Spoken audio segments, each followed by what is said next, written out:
Sports Talk Daily with Andrew Hustler Paterson and Michael Remis.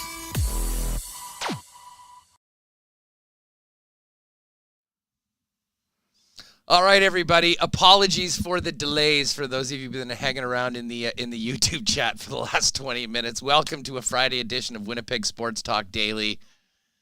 It's kind of surprising, to be honest, Reem, that it took 15 months for this finally to happen. But, we did some stuff in the morning. We were all ready for the program. And at 10 to 1, my internet crapped out. So we tried getting it going again and then realized that this was a 5-alarm technological blaze. I got out of my spot, and we're now here together. I don't see Remis in person very often, but here we are, dude, in WSTHQ at the bottom of your pad right now, getting into the program. And we do have a packed show coming up. Dave Pagnotta is going to join us in just a few minutes. We'll have an extended Jets conversation and NHL talk with none other than Kenny Wiebe. We'll check in with Brian Munz out at the Ice Cave, getting ready for Game 1 tonight between the Ice and the Moose Jaw Warriors in their second-round WHL Playoff Series. And Kirt Contois from Assiniboia Downs will join us and hopefully give us some insight and maybe a winner for the Kentucky Derby.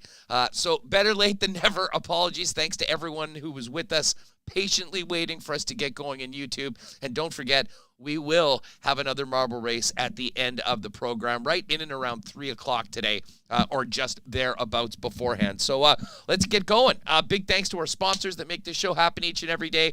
Aikens Lake Wilderness Lodge, Wallace & Wallace, F Apparel, Vita Health, Fresh Market, Culligan Water, Manitoba Battery, Royal Sports, Breezy Bend Country Club, opening day coming up on the 13th, Not Auto Corp, Little Brown Jug, Princess Auto, Boston Pizza, the Nick and Nicky DQ Group, Canadian Club Whiskey, and, of course, our betting partners over at Coolbet Canada. All right, Remo, well, excellent ingenuity on your part to get us going, and here we go. Friday afternoon show, better late than never. Let's do this. How are you? I'm feeling good. We've talked about doing this type of show for a while, where we were together on a Friday, and here we are. You drove over quick. We got this set up. We're good to go. It all works. So, we did this in like 5 minutes. So thank you everyone who waited and tuned in, and we got a lot to get to. Well, we certainly do. And listen, I think we're going to probably be spending most of the time talking about the, the National Hockey League playoffs and what's not with the Ice. I did want to get into this report from the Canadian Football League of this. They're in a labor negotiation right now, and they need a new deal. And apparently the CFL has put forth an offer to the players which would eliminate the Canadian ratio, which certainly will rub a number of people the wrong ways. But maybe the thing that stood out to me, and I've never heard this maybe in the history of collective bargaining, they're offering a 10-year deal, Reem, with no change in the salary cap for the duration of the deal. It sounds like they don't expect revenues to, significantly be impacted until 5 years from now, till the TSN deal exists. But I mean, I've spent the morning texting and talking to some contacts around the league that are really dialed into the Canadian Football League. And my initial response to this sounds like one of the most ridiculous proposals I've ever heard. And that was echoed by many people around it. And I'll tell you what, if this is the way things are going just days before the opening of training camp, I never thought I'd say this, but if we have some sort of a labor stoppage or a problem going into the CFL season, what a step backwards it would be. Now, I hope that this is all just posturing. I hope this is the old thing where you're hoping to get $20, you ask for 100, and you negotiate in the middle. But I got to tell you, going into the weekend, and I know the PA is going to be speaking this afternoon at 4 p.m., some rough waters ahead for the Canadian Football League. We knew at some point there was going to be a reckoning when it came to coming out of the pandemic. They already lost the season, but it seemed like they were on the same page on so many things. So to get this news over the past 24 hours heading into the weekend with training camp so close, not good news for fans regardless of what CFL team you support. Yeah, our social media has been blowing up. People really upset about the possible elimination of the ratio. I'm here to listen to that. The thing that would be most concerning to me as a player was the salary cap not going up over 10 years. I don't know why any player would agree to that, and I think you have to be concerned that they're really not counting on revenues going up until the TV deal expires. You can't have one revenue source being tickets, sales, and TV deals. You got to think of something else here. So this is something we'll be monitoring as we move on. Now, here's a couple bits, and the guys at 3 Down Nation have been doing a great job compiling this. The CFL did push back against a report they want to eliminate the Canadian ratio as part of collective bargaining with the recent tweet or statement. Canadian players are the lifeblood of the CFL game, along with veteran American players to make a career here. That will not change. So, listen, I just figured we'd start off that. We're going to get to Dave Pagnotta right now and talk some hockey.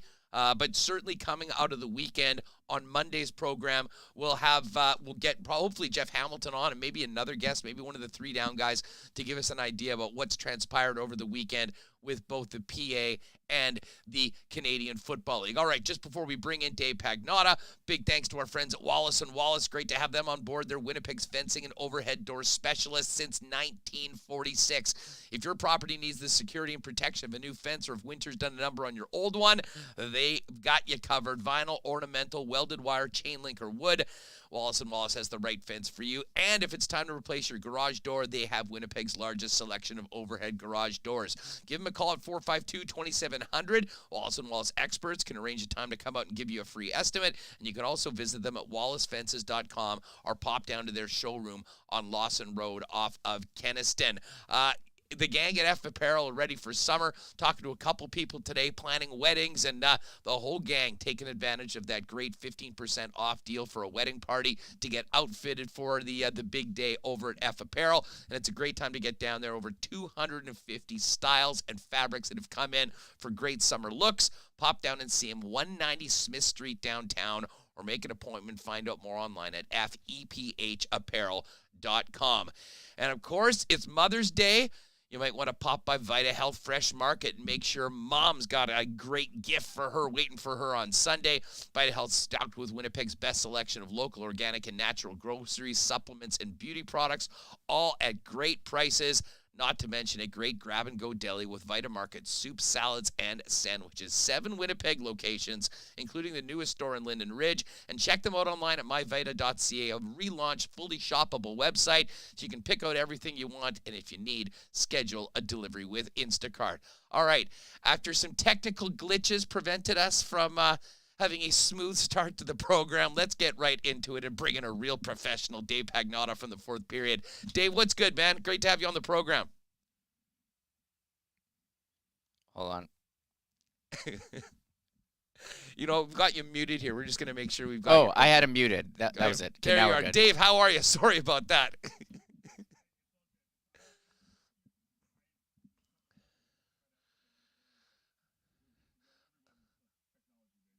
Well, that's exactly what happened. 10 minutes before the program, I'm back at my place and my internet completely cut out. I jumped into my car, Graham over. Shout out to Remis for doing a quick makeshift studio, and we are good to go. But listen, we've got a lot to talk about. Stanley Cup playoffs.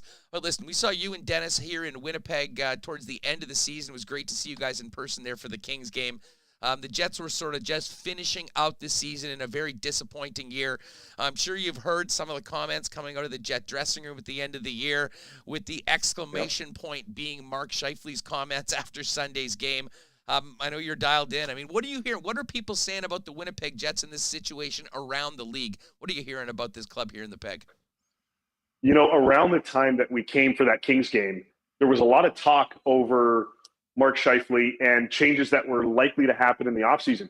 Nobody could really get a good grasp and understand what the heck was going on. Why was Scheifele part of that? Why was his name continuously brought up into those discussions? I guess we have a better indication now as to what that revolved around. And clearly, if you're not going to ask for a trade publicly, that was probably the smoothest way he kind of went about it.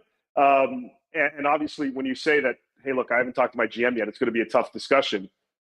Well, okay, that kind of means to me that either you're basically giving them an ultimatum. So I think for the most part, this is going to be something that we're going to hear more of as we get closer to the draft in July.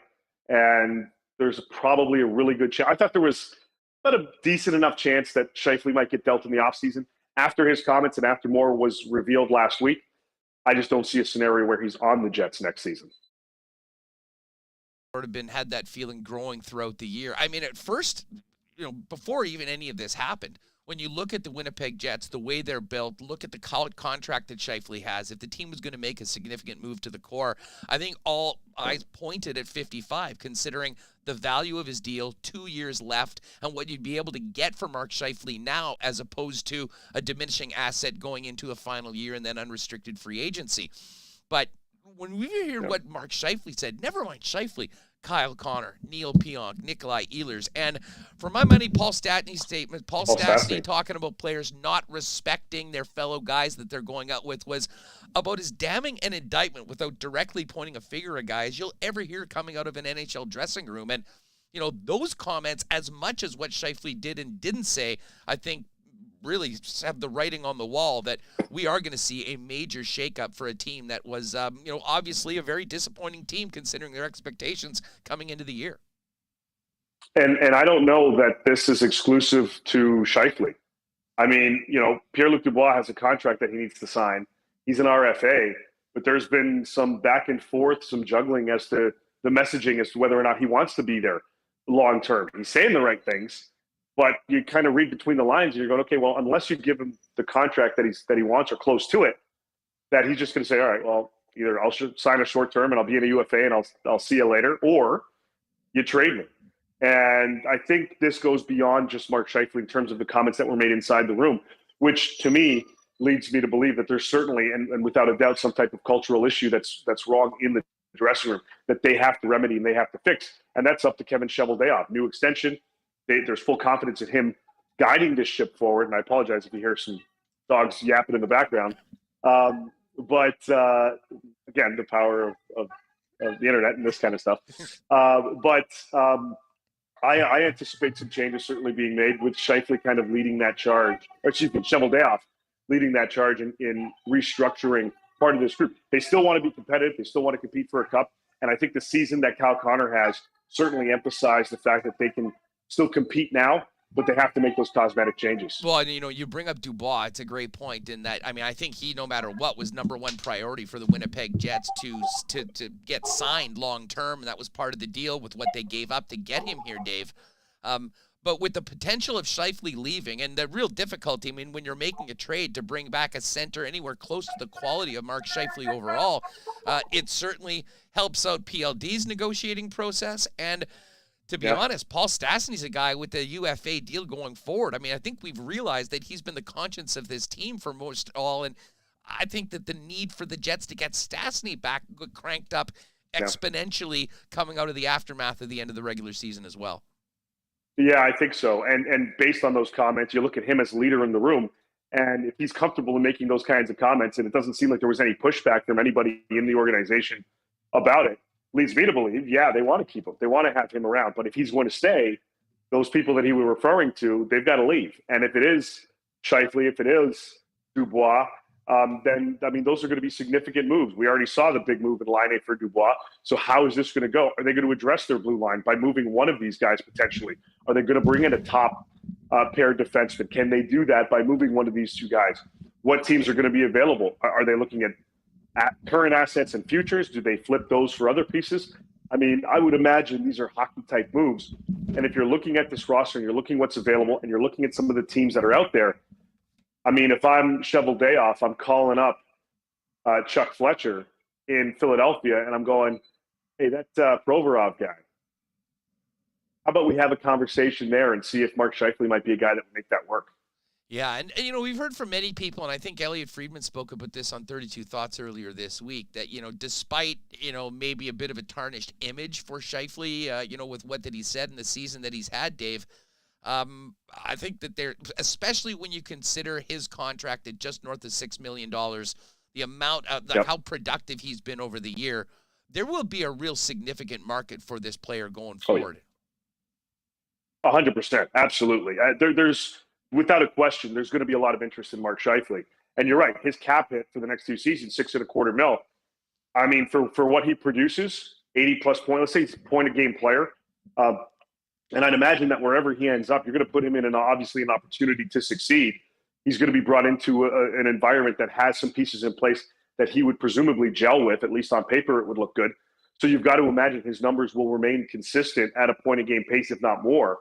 So that's the type of player you're dealing with, plus the fact that he has a pretty nice contract. He can play center, certainly. He can play the right wing. So depending on where you envision this player, he's certainly attractive to a number of teams. I mentioned Philly because of the defenseman aspect. They were listing on Provorov and Sanheim down the deadline, but it would take a big deal to kind of make that happen. Is Scheifele going to be part of that piece? Is that attractive enough for Philly? If not, yeah, you're going to have other pieces that are looking to make some moves to bring in this caliber of a player, this versatile player, and this guy that can fit from a cap perspective. So there's without question going to be a lot of interest there. And then if you're Chevy at the same time, you've got to juggle out the scenarios. Let's say Dubois, they start entertaining those conversations there. Does it make sense moving both of them? Could you get what you want moving both of them? You may have to pick one. And if it is Dubois, because there's a better return, can you kind of remedy what's going on with Scheif? I mean, that's something that they have to figure out over these next few weeks. Yeah, well, listen, I mean, I'll tell you this. I mean, stranger things have happened, but the way that this season has gone, and to be honest, the trajectory of this team since the 2018-19 season, where I think some of the warning signs came out, I would imagine, I'm pretty sure that this organization knows exactly what they've been dealing with. And, you know, I think that they've been as patient as they can, trying to get things turned around, trying to work things internally.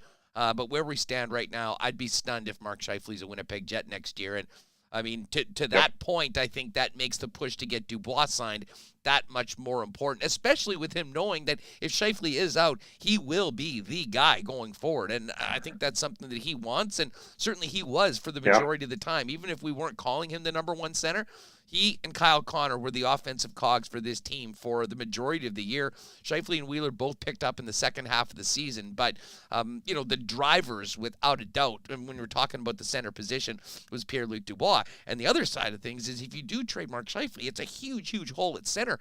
I have no doubt that they would love a player like Ivan Provorov or, you know, a top pairing defenseman that can handle big minutes. But it doesn't change the fact that if you're taking out a point-a-player game in your top six that played as much as Mark Scheifele did, that's, you know, there's a number of other moves that have to come after that. Not to mention, the Jet blue line already has been so crowded. I mean, Ville Heinola, Dylan Sandberg, these guys are ready to play in the National Hockey League. And you've got a bunch of veteran players on long-term deals. So even aside from this entire situation involving Mark Scheifele, what they do up front, there was already a need to move one, maybe two contracts from the blue line to, you know, open up a little space for some younger players and allow you to use that cap room on improving the forward group. And that's why we heard Brendan Dillon's name so much leading up to the trade deadline. He was a guy that the Jets were talking about, teams were having discussions about, and I wouldn't be surprised whatsoever if he is moved this offseason. If they do have those types of discussions, I think he's got, correct me if I'm wrong, 1 or 2 years left on his deal. But, you know, you bring in, and look, we know, and the narrative has been a top pair defenseman has been lacking from this team ever since Dustin Byfuglien left. So if you can get him through one deal, utilize those assets, perhaps adjust and bring in somebody on that second line to center. We know how important that is. Look at Boston.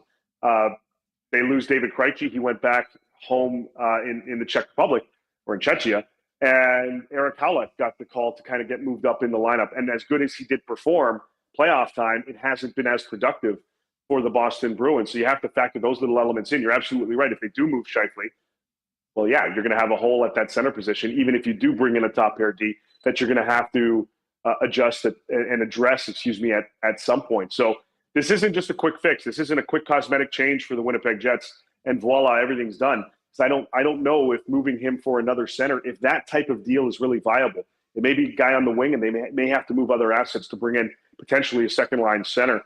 You can go the free agent route. I don't think there are too many that are really available. It's a D heavy draft class. That may be somewhere where, you know, maybe they focus on D, try to bring in another element up front. But it's going to be interesting to see how Chevy kind of navigates those trade waters to try to fill these holes because they do have a lot of good pieces in place, and Hellebuck wants to stick around. So another good sign, but you've got some interesting moves that you got to make in order to cosmetically adjust this roster going into next season. You know what? I mean, you're exactly right. I mean, if you look at the entire league, I mean, the Jets might be the most interesting team in the entire National Hockey League heading into the offseason. And we've talked all about the players. Yeah. We haven't even mentioned they need to find a new head coach as well. Right. Yeah, exactly. And that search has quietly begun. And I mean, yeah, that's a big component to it. And if you're a head coach going into this situation, I mean, you kind of want to know what those changes are going to be too. What's my roster going to look like? is Scheif out? Are we bringing in a potential, who are the potential players or the types of players that may come into that so I can prepare and properly plan for the season? And maybe I don't want to go in this direction. Maybe I want to explore Philadelphia or Detroit or some of the other coaching options that may be available out there. It's as important as it is, to piece these holes together. The head coach wants to know what he's dealing with as well. So you're right. That's going to be another element that certainly, without question, is important for this club. And they got to start figuring that out. I suspect we're going to see some names that'll pop up as the playoffs kind of wrap up to see if there are any assistants or anybody that they may look to speak with. But this is something that they certainly would like ideally to have in place by draft time. And that's also a period in which we've seen over the years, a lot of deals get done. Dave Pagnotta of the Fourth Period is with us on Winnipeg Sports Talk. Moving on from the Jets to what's happening right now. I mean, listen, this is shaping up potentially be one of the best first rounds ever. We've got, six series that are tied at 1. I think there is the potential that come those back-to-back days of Game 7s, we could have multiple games on either sides of things. But let me ask you this. You've been watching this game for a long time. Can you ever remember a scenario where 3 teams in the league were on their third-string goaltenders in Game 2 of a first-round series in the playoffs, Dave? No, not to this extent. Not come playoff time. I mean, this is remarkable to have Louis Domingue come in and perform well. Look, I know they lost last night, but he held his ground, for the Pittsburgh Penguins under the circumstances. To see that scenario play out, to see what's going on in Nashville as well. I mean, there's a lot of interesting storylines that are going on. We're seeing the offense kind of maintain itself from the regular season, which is great to see. But to see in these different scenarios where you've got your starters out, your backups hurt, there was an e-bug situation potentially in Carolina. So, I mean, he was just hanging out in the dressing room waiting, kind of probably hoping that he wasn't going to go in. But this is unprecedented. This is interesting time, and it also amplifies the importance of why a lot of teams make sure that they've got 2 steady goaltenders, especially down the stretch, but come playoff time, because you never know what's going to happen. And this playoff season so far is indicative of that. Never mind 2 steady goaltenders. A good third option would help too. And hey, credit to Carolina for being up 2-0. I mean, they've dominated Boston throughout the regular season, and they really have had their way so far in this series. But I'll tell you, let me ask you about the Calgary Flames. They've got 1 goal through 2 games. What gives? Is this Rick Bowness and the Dallas Stars just squeezing the Flames into a style of hockey that they're not necessarily uncomfortable, or the puck's just not going in for them? No, it's a combination. Daryl Sutter's group did the same thing in the first game. They got their lead. They held back. They threw the body. They played a lot tighter. They didn't really try to do too much offensively. I mean, and then the script was reversed last night for the Dallas Stars. The exact same kind of situation playing out. They got the extra goal because of the empty netter, but I mean, it was the same thing. And we knew Dallas was going to toss the body more. They needed to be more physical in that game. They couldn't be intimidated. They needed to respond in Game 2, and they did that. I was expecting more offense, certainly.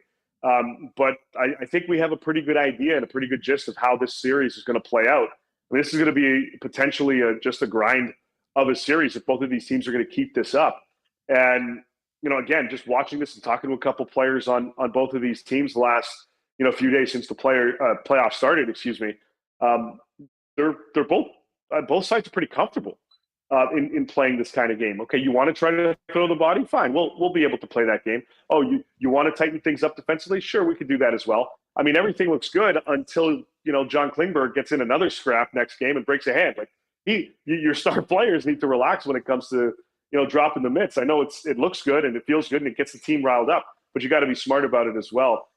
We'll see how Game 3 goes tomorrow night, but I mean, I didn't expect it to go this way by any stretch. But I mean, obviously here we are, and Dallas is, I give them credit, they're holding their own. And the other element here is their secondary scoring contributed last game. Not from the score sheet perspective, just in creating opportunities. We didn't see that as much in Game 1. If that's going to continue, that might be a little problematic for Calgary, who now their secondary scoring needs to create opportunities next game. No doubt about it. No Wayne Simmons in the lineup tonight. I imagine Sheldon Keefe might want a little more discipline from some of his clubs, especially, and listen, I mean, I'll put this on Alex Kerfoot. That penalty that he took at the end of the first period after the Leafs were awesome in the first 20 minutes. The Hedman goal of 1.4 seemed to really give the Lightning momentum, but you knew that they were going to bounce back. I got to tell you, the first two games of this series have been phenomenal. I've been very impressed with just how hungry and hard the Leafs have been playing. And I think they knew that they were going to get a punch back from Tampa after the way they handled them in game number 1. To me, this has all the signs of a series that could very well go the distance. Yeah, absolutely. I think everybody, including the Leafs, were surprised at the performance of the Tampa Bay Lightning in game 1. Totally uncharacteristic of them. And yeah, they did bounce back in game 2. And being there to cover both of those games, you see the different elements. You see the energy that was displayed by both of these clubs. And yeah, a little bit too much from Wayne Simmons. I mean, after that second penalty or that near trying to fight, I don't know what he was doing. I kind of looked at buddy next to me and I go, yeah, I think we might not see Simmons around for the next few games at least. There's intimidating, and then there's kind of going a little bit too far. And obviously the Leafs didn't like that. Jason Spezza will slot in tonight. They also made a change on the blue line. Justin Hall is coming in for Timothy Liljegren. I don't know about that one from my side of things, but hey, I'm not the coach. So Sheldon Keefe is going to put out the roster he thinks is best. Andre Kasha didn't skate this morning, but he is going to be playing tonight. And I think this is going to be a tight one. I'm anticipating a tighter game. We saw, the Leafs that were down 5-1 going into halfway through the third period. At that point, I thought it was over. I thought the Leafs were just going to roll over and focus on the next game. But they really impressed me with the fact that they were able to come back, get 2 goals, get that shorty, and only be down 5-3. I think they'll carry that momentum into game 3 tonight. But at the same time, I think we're going to see a tighter game. I don't think we'll see the winner getting 5 goals on the scoreboard. I think this is going to be one of those 3-2 kind of scenarios that'll play out. I've been wrong before. Could be wrong again tonight, but it just kind of looks like it's trending in that direction. You know what? I'm with you on that. I mean, full disclosure, I picked the Lightning to win this series, kind of basing it on the experience, the guy that they have between the pipes. And it's going to sound weird, but coming out of game number 2, the way they played in that first period, the resiliency they showed in the third period, I think I feel better about the Leafs today than I did going into game number 2. I want to hit on Minnesota-St. Louis quickly for you because St. Louis dominated the first game. And if you watch the first half of the first period, they were all over Minnesota. And it was a fluke broken stick on a clearing attempt in their own zone that Minnesota took advantage, scoring on their first shot well into the first period that seemingly gave them the boost that they needed. And often, Dave, you look at the way playoffs happen, it could be a bad penalty, it could be a broken stick, there can be one single moment that often can completely flip a series. It certainly flipped that game, and now I think we're back on track to have the 7-game slugfest that I think many of us expected when Minnesota and St. Louis dropped the puck in game 1. Yeah, that's what I anticipated. I got this series going 7. I have St. Louis in it. But you're right, and I think now that you're on home ice, you're back in St. Louis. If you're the Blues, you take the momentum from the first game, you take what you did in that first period, and you bring that onto home ice in St. Louis. I think we're going to see that type of response from the Blues in this game. But I think I agree. I think this is going to be a shot-for-shot kind of series. You're going to go back and forth in this one. And St. Louis, I mean, they're going to be in tough, certainly, but because of the home ice situation with Minnesota at the end of it for a Game 7. But look, this is a different St. Louis Blues team than the one that won the Stanley Cup a few years ago. They're a lot quicker. They're a lot more offensively driven. Their decor has modified itself over the last few years, but the offense really is what has been carrying this team. Of course, with the great play of Ville Husso in net, which is reminiscent to a certain extent of what Jordan Binnington and the run that he went on when they won the Stanley Cup, and Binner's there as well. And they know they can slot him in if they need to, but they're going to ride Husso for as long as they can. And then you look at Minnesota, another team that I understand the goaltending decision. And it sounds like from what I had heard that Minnesota wants to keep Flower back. They want him again next season. I got to wonder about the future of Cam Talbot if that ultimately does become the case. But for now, this is a strong team. They've got their offensive weapons as well, and they can combat this team, and as they've proven, not just in the series, but all season long. So this was my favorite series going into the playoffs, and I'm looking forward to Game 3. Dave Pagnotta is with us from the fourth period. Dave, keep us up to date if you hear any interesting stuff on the Winnipeg Jets, and of course, fill people in on what you and the fellows will have as the playoffs continue and this amazing first round progresses. Yeah, we're going to continue all our playoff coverage. We'll be doing pre- and post-game analysis for the Canadian series as long as the Canadian teams roll around. We've got myself, Dennis Bernstein, Irfan Ghaffar, and Aaron Ward as well joining us for our analysis throughout the course of the playoffs. Dennis is following the Kings and the Oilers. I'm following Tampa and the Leafs, not today, but I'll be together at Game 4 as well. And we'll just be keeping this going throughout the course of the postseason. So fun stuff for us, and we're looking forward to dishing out the content. Yeah, well, with all the with everything going on around here and this Winnipeg club and the fans here that are with us in the chat, it has been a great release to see what's going on right now. And you frankly see what the rest of the 16 teams that aren't participating, where they have to get to, because, man, this first round has been great. Dave, thanks so much for doing this. Yep. Always great having you on the show. You got it. Thanks for having me. Great stuff. Take care. Say hi to Dennis. All right, there's Dave Pagnotta. Kenny Wiebe's coming up. We will break down and get Ken's thoughts on everything that's transpired over the past week at the end of the season. But just in a second, we're going to head out to the Ice Cave and catch up with Brian Munz to tee up tonight's Game 1 of Round 2 of the Western Hockey League playoffs. Well, Ken will be here. He'll be well hydrated. And when you're thinking hydrated, you're thinking water. Of course, our friends at Culligan Water, the experts, family-owned and doing it in Winnipeg for 65-plus years. Culligan has it all: water softeners, filters, bottled water coolers, whole home systems and drinking water systems, citywide water delivery services, as well as commercial, industrial water products and solutions. Whether it's for your home, the cottage coming up this summer, or the office, Culligan's got you covered for all your water needs. 1200 Sargent Avenue, 694-5180, and online at drinkculligan.com. I popped into Manitoba Battery yesterday, saw Donnie and the great staff there. They had mentioned, I want to give a shout out to a number of people who'd mentioned, had popped in and mentioned Winnipeg Sports Talk when they went into Manitoba Battery. They said they've had a lot of people coming in with the late hours. Now they're extended until 8 p.m., and certainly appreciate all of you mentioning that to any of our sponsors that you're supporting. But Manitoba Battery is a great spot. Listen, if you need batteries, save the time to go to the big box stores and save money. As I've been telling you all along, I mean, many batteries, you're looking at about $125, not to mention going there, parking, waiting, the gas to get there. Manitoba Battery, you'll save $15 on it, and it'll be delivered to your spot, and they'll buy your old battery for $10. Bottom line is, you're saving time, you're saving money, you're supporting local at Manitoba Battery. They're at 1026 Logan Avenue, open till 8 weekdays right now during their special expanded spring hours. Online at manitobabattery.com, or give them a call, 783-8787. They'll get your order ready for you to pick up quick and easy over at Manitoba Battery. And oh my God, it's gorgeous outside. Going to be a great weekend to get outside, whether you're thinking soccer, softball, baseball, fitness, you want to get on a bike, Royal Sports has you covered.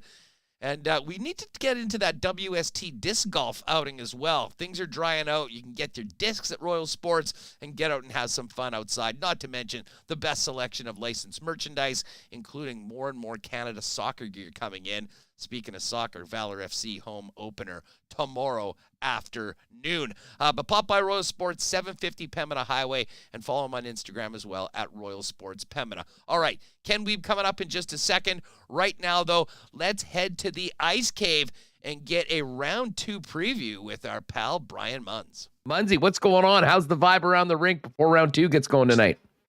Yeah, everything's good, Huss. Thanks for checking in. Obviously, a lot of excitement with Round 2 getting underway tonight. It's been a week for both clubs.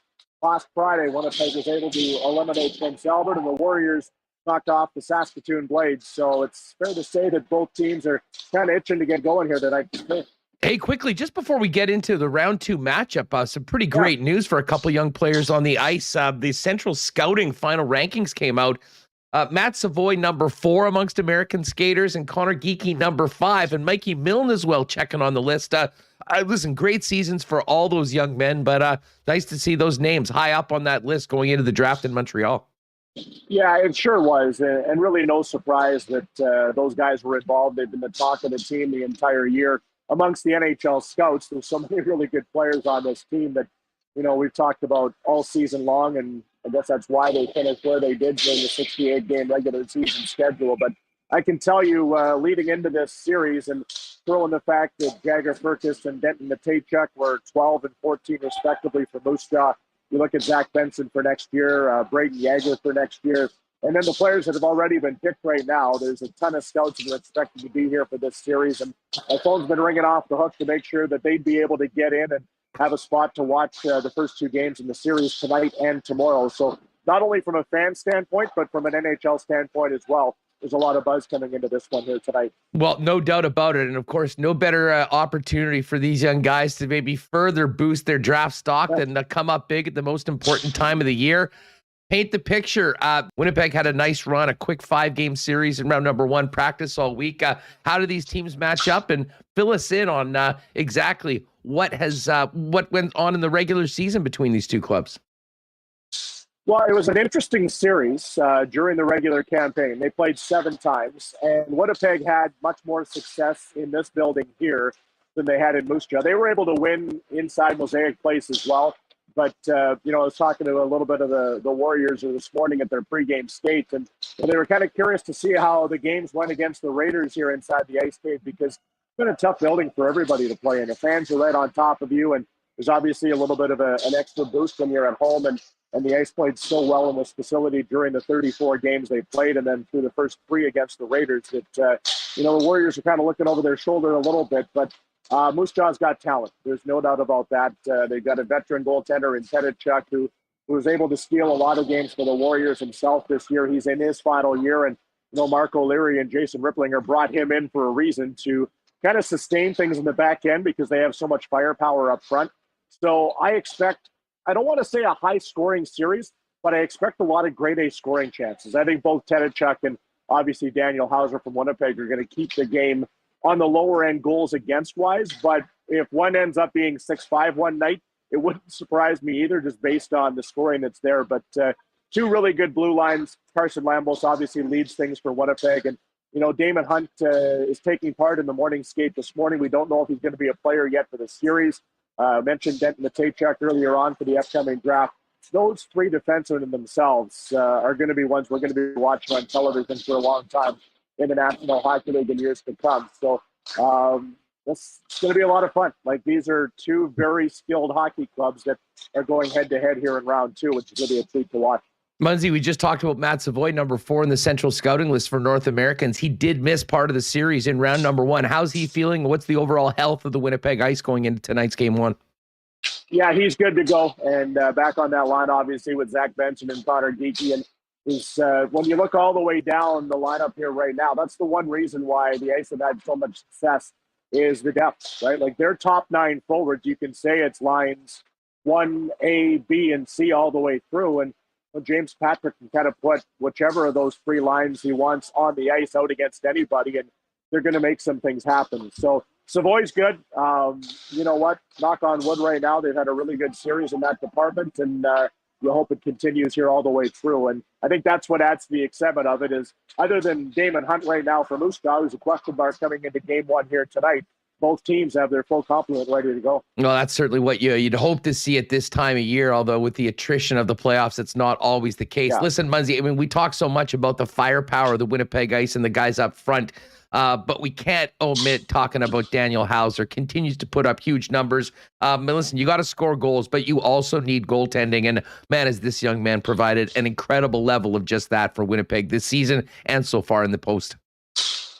Yeah, his goals against average coming in tonight through 5 games against PA sits at 1.61. And in the WHL playoffs, when you can do that in a high-scoring league, it says a lot about what you've been able to do as an individual. And, as much as we talk about what this club does at the other end of the ice, everything starts for them in their own half. Like, you throw up Matt Savoy, and I talked to Connor Geekie this morning for our Ice TV preview, and every answer starts, okay, if we do it right in our own zone, then things will translate into the offensive zone here. So Daniel's been really good. He and Gage Alexander have obviously been the backbone for this team all the way through. And personally, I'd love to see him in that ranking, but apparently he's an inch or 2 short for the NHL Central Scouts. So we'll let his play continue to do the talking on the ice, and hopefully he gets a chance coming up at the draft in Montreal to hear his name as well. And if he doesn't, then you know what? He just continues to play and gets an opportunity to get to the league at that point down that road. 7:00 puck drop tonight between Moose Jaw and Winnipeg at the Ice Cave in game 1. Muzzy, fill us in on the schedule. They'll go back-to-back Friday, Saturday, and then it's out west.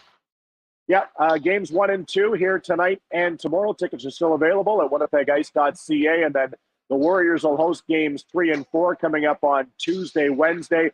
And then after that, it's every second night back and forth if necessary for both clubs. Winnipeg would host game 5 here on Friday night. Back into Moose Jaw a week on Sunday. And then if it came down to the wire, game 7 would be on the following Tuesday night. Munzie, before we go, we knew the atmosphere was just unreal for game number 1. I know there's a ton of excitement going into this weekend and these 2 games tonight. Any tickets left? How can people get in if they haven't already secured their seat for tonight's matchup on Saturday? Yeah, tickets are available for both games right now. Again, WinnipegIce.ca has all your answers to how to get you into the building. The seating chart is there, so you can pick exactly where you want to sit if you want a specific seat. Or general admission has been one thing that I'm kind of new to. You know, you and I are so used to the NHL where everybody walks into the building and, okay, here's your assigned seat. There is general admission seating where it's a ticket to get in the door. And then, you know what, the standing area around the top that's in behind me right now or down along the glass in the party lounge area, if you can find a spot to stand and kind of see a vantage point that you like, all you need to do is get a general admission seat to get yourself into the building and take advantage of that. So there's lots of ways to come in and enjoy the weekend for sure. Well, they'll pack them in tonight, and I'm sure the vibe will be great in the rink. And I imagine the vibe's great inside that room right now. It had been so long since most of these players had an opportunity to even play playoff hockey, to get that win and to move on into round 2. I imagine we're going to see the best of the Ice all fired up and ready to drop it tonight at 7. It was surprising that Jack Finley and Jared Newell were the only 2 players coming into this postseason for Winnipeg that had played playoff hockey. And that was back in 2019 when Finley was with the Spokane Chiefs and Jared Newell got 1 game in with the Tri-City Americans. So they are they're well accustomed to it now. Huss, they've got 5 games under their belt. Well, let's hope they can make it another nice win to start off the series tonight. Again, Friday, Saturday at the Ice Cave, 7 p.m. Check out more ticket information on the Winnipeg Ice website. And folks, get out if you haven't seen these teams. You'll be very impressed. Munzie, good luck to the lads on the weekend, and hopefully we continue having many chats about the Ice as they push towards a hopeful WHL championship and a spot in the Memorial Cup. It all starts tonight in round 2. Happy to catch up, Huss, anytime. Say hi to Reba. Thanks, bud. Yeah. Thanks, Brian. Perfect, dude. All right, great stuff from Munzie. As you can see, we hooked up with Brian just before the show, right before the internet crapped out, and we had to go to Plan B. But we were here at WSTHQ at the Remo Dome, and looking forward to having Ken Wiebe join us in just a couple minutes. And, of course, we've got Assiniboia Downs back on board. Cannot wait for opening day on March 23rd. Kirt Contois a little later on. Give us some ideas on who we should be backing for the Kentucky Derby coming up on Saturday. All right, while we wait for Ken to get in, talking to Corey over Breezy Bend last night, they are so fired up for the course to open next week. I know some courses are opening in and around the city, potentially even as early as this weekend. So if you're looking to catch a Muni, I would call your local course. If you're looking for a great long-term home for you and your family's golf, though, Breezy Bend certainly should be at the top of your list. Give Corey Johnson a call. He'll let you know about where they're at for this year with a waiting list, as well as their junior programs, women's golf programs, and all the great social activities in and around Breezy Bend as well. You can find out more online at breezybend.ca. If you're in the market for a new vehicle, you know where to go, folks. Don't go anywhere before you talk to the experts over at Knott Auto Corp at Waverly and McGillivray. Why not get into the car of your dreams at a great price with the help of the Knott team?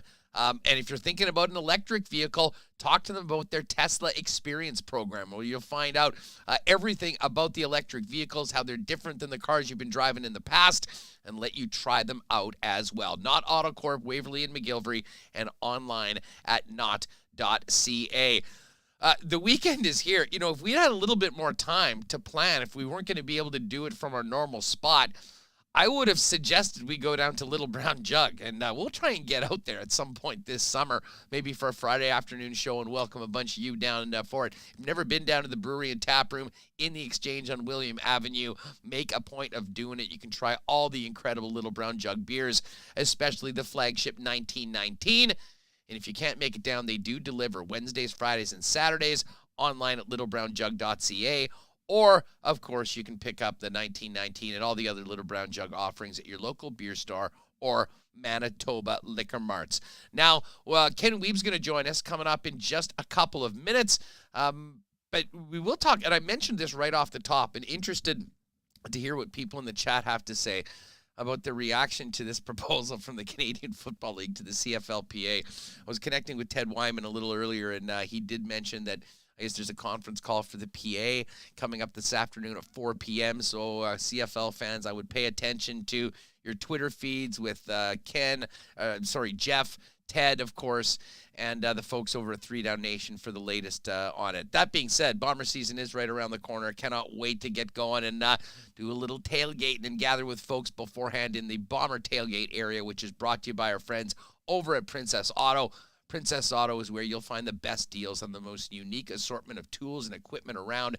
Everything you need to complete the projects on your list or start something new is at Princess Auto. 2 local locations, Portage Avenue West, Panet Road, and you can shop online and get the wheels turning on your next project 24/7, 365 at princessauto.com. All right, Wiebe is coming up right away, and I should mention, if you haven't had enough Kenny and Rennie lately, the boys are going to be back at it tonight, 5 to 6 p.m., getting ready for the Western Hockey League Round 2 between Moose Jaw and Winnipeg Ice. A great catch-up with Brian Munz, and now let's bring Wiebe into the program to get things hopefully back on the rails after a quite a start to the program today. Kenny, what's up, man? How are you? It's great to be with you. You know that you're supposed to leave the... Oh. Good afternoon, Huss. We've got the... Hold on, Ken. It doesn't matter where I'm at. We're still haunted by the mute monster at times. And I have a feeling it's on our end, Kenny. Check 1 2 1 2 1 2. There we go. We were. Huss, you know that the technical difficulties are supposed to be reserved for the K&R show. It's great to be with you on this Friday, and for Remo, the Chief Technical Officer, I am quick to report an upset of epic proportions, an even better upset when one Michael Remis knocked Ken Wiebe out of the home run derby.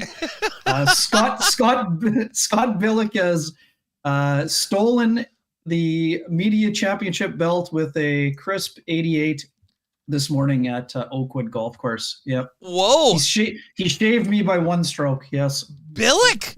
I didn't know Billick could ball like that. Listen. Solid round. Shout out to Billick, number 1 on the power poll right now, coming out of the first week of the season. Man, great. I was just mentioning Breezy's opening next week. I know a bunch of the golf courses are going. We finally got some beautiful weather. That being said, Ken, we've had no shortage of storylines in and around the Winnipeg Jets. Listen, we're going to get to all the big stories coming out of last week, but this is interesting, and I'm not sure how much you know. I certainly don't know much about this guy, but the Jets just announced in the last hour they've signed a goaltender, Oskari Salminen, a 2-year entry-level deal. He spent last season with Jukurit of the Finnish Liga, where he was coached by Jets alumni Olli Jokinen. 55 games, he was 29, 14, and 11, 9 shutouts, a 2.07 goals against average, and a 920 save percentage. He led the Liga in wins, saves, minutes played, and tied for first in shutouts. We don't spend a lot of time talking about the goaltending position very often, Ken, because, listen, we've got Connor Hellebuck, Eric Comrie's been the guy, but it has been interesting. None of the goalies, particularly Mikhail Burden, have really stepped up. And I guess on the other side of things with this signing, we should mention, and I'm not sure how significant this is or isn't, but Mikhail Burden's rights were traded in the last day or so in the Continental Hockey League as well. So some interesting moves on the depth chart when it comes to the Winnipeg Jets and this Finnish goaltender they've just signed. Yeah, no doubt. I got a note from Pekka Jalonen on the drive back from St. Anne there. So he was very impressed by him this year. It says he has a contract for next year with Jukurit. So again, not sure if he's coming over next season or not. I guess would be a possibility, depending on how the camp goes and how things shake down. For now, Huss, it's an insurance policy and it's twofold, right? Eric Comrie is a Group 6 unrestricted free agent. We expect Eric Comrie to be back with the Winnipeg Jets. This is a good situation for him. He knows he's probably looking at a few more games played next year. But he has earned the right to look around because he didn't get into enough action based on his age and experience level. The thing with Burden is interesting. Burton still has the 1 year left in his deal, and it's a one-way contract, but he's also no longer exempt from waivers. So there's a little bit of a protection policy in there. And again, the other thing that we can't forget about, I mean, look what Evan Cormier did this year, right? He kind of went in and kind of stole the backup job, I guess, in some ways. Arvid Holm, a bit of a different season for him. There were some good moments, but he's still in that sort of project mold as well. So yeah, certainly interesting. I'm curious to see him live and in action. And then again, interested to see if, I don't know, at 22 years old, is he ready to challenge for a backup job? I mean, you probably want to get him more games than the 20 or so or 22 that you would be expected in that role here. But it's like pitching in baseball, Huss. You can never have enough good goaltending depth, and you never know what, again, goalie is voodoo a lot of times. So the more lottery tickets, the better. But I think the most important thing coming out of this week as it pertains to goalies is what Elliot Friedman told us on our season wrap-up show, that there were some whispers that maybe Connor Hellebuyck was among that group that wasn't sure about the direction. He is committed to the Winnipeg Jets, provided they are wanting to be a competitive team, and with that we know that that is their intention. So I don't see anything happening at the goaltender position with the Winnipeg Jets in terms of Connor Hellebuyck and where his place in the pecking order will be. Ken, you've got me intrigued that you were texting with Pekka Jalonen. Can we go back up the text chain and see some of the other heaters that I'm sure he's had coming out? He certainly has quite a bit to say on Twitter. He does. No, this was. I had not had one from him in quite some time, so I do not have a. If there was a leaked messages, there would not be any smoking guns in here. I don't believe so. But it had been quite a while. That's for sure. Listen, Jalonen, certainly being from Finland, has had some pretty pointed comments about Patrick Laine's departure here. And listen, I mean, it's all part of the bigger conversation, specifically about Mark Scheifele and to an extent Captain Blake Wheeler. But we spoke last week going into these final couple games. We had said, it'll be really interesting to hear what we were going to hear afterwards. I don't think anyone could have imagined on both the scathing criticism from a player like Paul Stastny and, the comments from Mark Scheifele that have not just people here in Winnipeg talking about it, but people around the league talking about what they saw from the Jets franchise player, for lack of a better term, for all this time. Yeah, it's interesting, Huss. I mean, Mark's been candid at various points this season, and that was probably him at his most candid. A little bit maybe surprising at the nature of the commentary. For a leader, again, we've spent a lot of time this week, interpreting the commentary. I think Mark made it pretty clear that he would like to see or hear certain things about the direction. But the most important thing, you and I have been talking about this for about a month now, Huss. I mean, what did he say in terms of where he wanted to be in terms of that direction? Because to be given Mark's ability, he could be the one shaping the direction that the Jets are going to be going in. So I'd be curious about that. Was supposed to happen for the last 3 years, Ken. And I hate to say it, I think from everything that we've heard, I think he has been shaping the direction they're going in and the direction that's brought them to right now. It's pretty hard to take all the comments from his teammates any other way, in my opinion.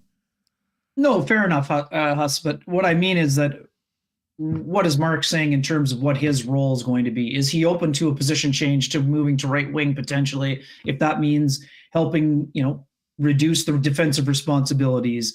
Does he feel this team is on the verge? Can they be competitive right away? Or does he see this as being more of a retooling and maybe he'd like to go elsewhere to try to, you talked about it all week. In 2 years, Mark would like a big ticket contract, bigger than the one that he signed, that got him the $49 million over 8 seasons. So, you also talked about it. He's had a big role here in terms of almost always having the most ice time among forwards. So I'd be curious about the direction. I would think that meeting lasted quite a long time, Huss. I think that Mark clearly had some things that he wanted to get off of his chest. And I would imagine this wasn't just a one-way conversation, would be how I would say that probably would have gone. That would be one where you do a lot of the listening, and then there's probably a lot of the rebuttal that may have happened in those situations and scenarios as well. Again, I know you've been taking percentages. I would say right now, without knowing the contents of Monday's meeting, it would seem unlikely that Mark is going to be on the roster in October, but us at the same time, we know this about the Jets. Even when they appear to be backed into a corner, they don't panic and make it the first deal that comes to them. So, again, I think that Mark Scheifele is most likely moved at the NHL draft if the right offer is out there. Again, it's way too early in the Stanley Cup playoffs to know who's going to get bounced in the first round. But what we know so far is that the Boston Bruins are off to a terrible start, and they don't have Patrice Bergeron signed for next season. So would Mark Scheifele be a guy that could give that team some offense?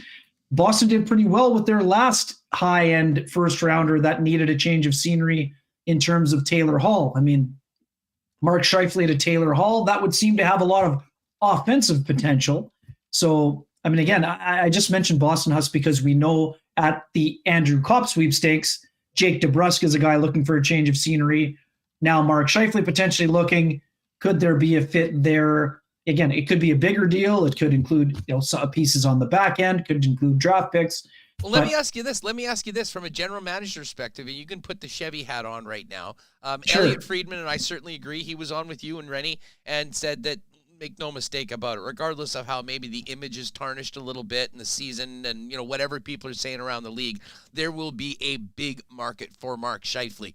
So assuming that is the case, if you're Kevin Cheveldayoff and you realize, I got to move this guy, what sort of a deal makes the most sense for the Winnipeg Jets? What is on Kevin's wish list when he's talking to other GMs about a potential Mark Scheifele trade? Yeah, it's super interesting, Huss. To me, it's almost like when you're going into the draft. I think in a lot of ways it could still be best player or package available. I know naturally the Jets would think you'd want a 1 or 1B center to come back, but to me it's deeper than that. What is Paul Stastny doing? Because if Paul Stastny gives you the insulation of the 1B or 2A center, then you don't necessarily need a center back, and then maybe you can get a higher scoring winger. And you also have Cole Perfetti potentially. Again, more likely he plays on the wing, but you have Cole as the option to be in that center mix. And then who knows? I mean, if the Jets, if the New York Rangers can get to round 3 and there's a second first round pick in there, could the Jets have a futures element where they get a third first round pick potentially, or a second if the Rangers pick doesn't get turned from a second to a first? Is that important for them though? I mean, like when I look at this and the job for Cheveldayoff right now with the new 3-year deal and the window going forward, I'm not sure that, getting a package involving picks and prospects and futures is what helps them right now. Because I think it's pretty clear after the disappointment of this season, if they don't, quote unquote, blow it up, the expectation will be that the new head coach and the player moves in the offseason take this team from where they are right now and put them to where they want to be a year from now, and that's playing in the Stanley Cup playoffs. For sure, Huss. I'm not proposing a rebuild by any stretch. What I am saying is that if there's the potential to move into the top 5 to 8, and there's a Connor Geekie potential there. He's not playing on the Jets next season probably, but maybe it's in that second year. So you have the 1-year bridge with Stastny that can get you to a Connor Geekie or a big center like him. There can be a present and a futures element or component to it, depending on who you're dealing with, Huss, right? Because most Stanley Cup contenders aren't giving a top line center in return for one because they're trying to get themselves over the top or speed up the process of being a contender. So it's very interesting, Huss. I mean, there's a lot of moving parts here, and I'm not trying to punt on the play here. A lot of this depends on Pierre-Luc Dubois. Is he interested in long-term? If Pierre-Luc Dubois is on a bridge, then yes, then the Jets do need a center back probably. But if Paul Stastny is interested in a return, which he seems open to, it won't be the only option he considers. But if he's open to a return and you have Cole Perfetti in reserve, then, again, and I also talked about Philadelphia before, then you can go to a package that includes an Ivan Provorov or maybe a Travis Konechny, right? And then you use some of the internal options down the middle. But, I mean, it's a fascinating stretch of time. Again, Dubois and Scheifele, they're interlocking in some ways, but until you get an idea of where Dubois is at, it's not as easy to turn the page on Scheifele, at least in my opinion, Huss. I mean, because you don't want to see if you're Kevin Cheveldayoff, you don't want to see a scenario where in 2 seasons you don't have either one of Mark Scheifele or Pierre-Luc Dubois in the fold, because part of the reason you got Dufault in the first place was to combine with Mark Scheifele in that 1-2 slot. So again, much like you said about Andrew Kopp at the start of the year, if Andrew Kopp moves at the deadline, that means the Jets are in a big time pickle. The same would apply this summer when it comes to Scheifele and Dubois. So I think the market will be wide. But again, for people thinking that Mark Scheifele is going to be traded in the next little while, no, the Jets are going to wait until you see another team or two that's disappointed, that gets knocked out, that may be interested in entering the Mark Scheifele sweepstakes, right? You're not just wanting to limit the pool of teams interested or that have cap space available. So, and the thing about Mark, hey, we know this.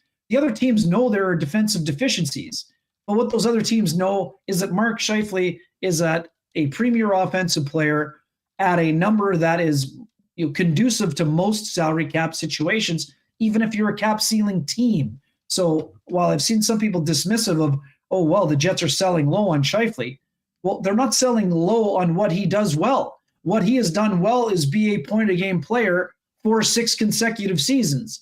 And what are we seeing from most of the teams that are either struggling to get into the playoffs or advance in the playoffs? They either don't check well enough or they don't score enough. So Mark Scheifele checks at least one of those boxes.